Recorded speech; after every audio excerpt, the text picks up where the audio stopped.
हो जाती है, बहुत ज़्यादा बीमार हो जाती है, कई बार मर भी जाते हैं, गेम ओवर भी हो जाता है। तो ये Hello everyone, how are you? I hope each and one of you is absolutely good. My name is Saeed.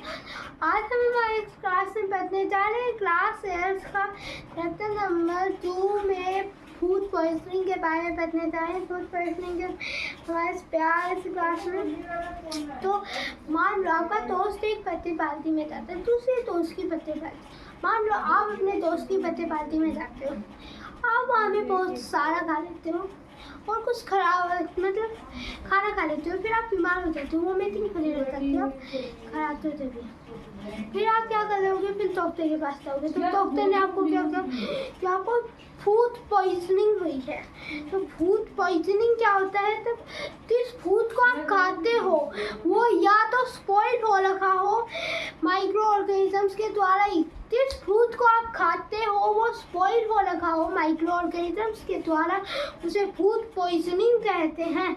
तो फूड पॉइजनिंग उसे कहते हैं। तो माइक्रो ऑर्गेनिजम्स कैसे स्पॉइल करते हैं, उस खाने पे ग्रो हो जाते हैं और उसे स्पॉइल कर देते हैं, उसे टॉक्सिक सब्सटेंस में उसे कन्वर्ट कर देते हैं और इसे फूड पॉइजनिंग कहते हैं।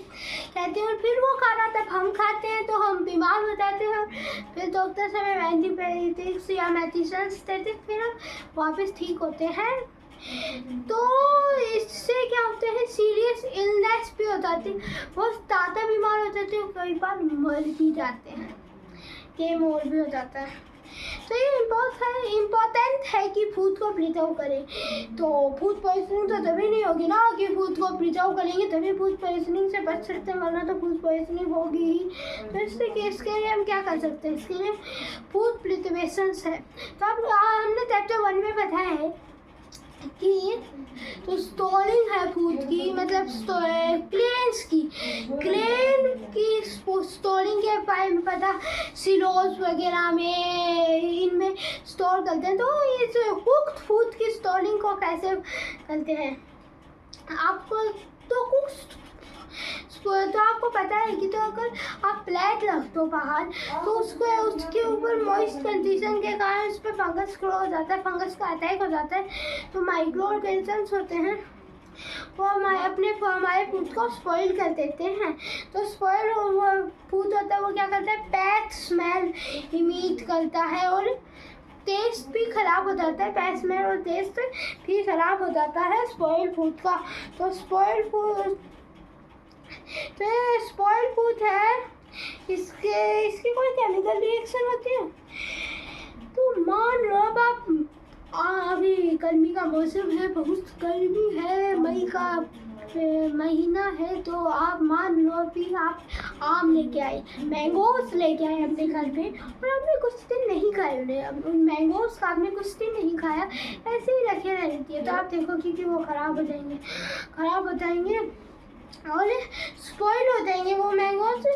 और पर तब ग्रांड मदर है हमारी, वो मैंगो का अचार डालती है, मैंगोज का अचार डालती है, वो तो साल दो साल चलता है, तो वो ख़राब नहीं होता। और हमारी मैंगो 2-3 दिन में ही ख़राब हो गए, ऐसा क्यों हुआ।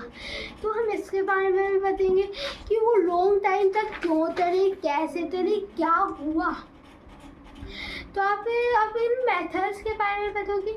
इनमें ये बहुत सारे टाइप के मेथड्स हैं, केमिकल मेथड्स है, प्रिजर्वेशन बाय कॉमन सॉल्ट है, प्रिजर्वेशन बाय शुगर है, preservation by oil and vinegar है, हीट एंड कोल्ड ट्रीटमेंट है, और स्टोरेज एंड पैकिंग का भी है, कैसे स्टोर करो, कैसे पैकिंग करो। तो अब हम बताएंगे।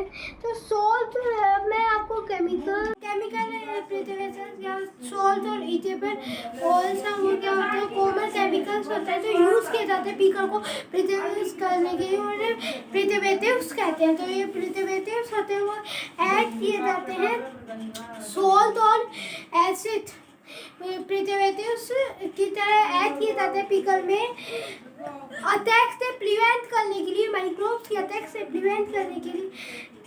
इनका नाम क्या होता है, कॉमन प्रिजर्वेटिव्स का, कॉमन सोर्स का, सोडियम